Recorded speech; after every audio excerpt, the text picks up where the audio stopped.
Select the deep beam object. Define its properties.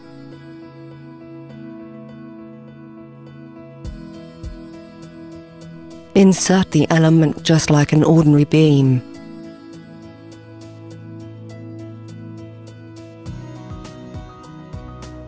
In the FEM model, the element is schematized in shell elements.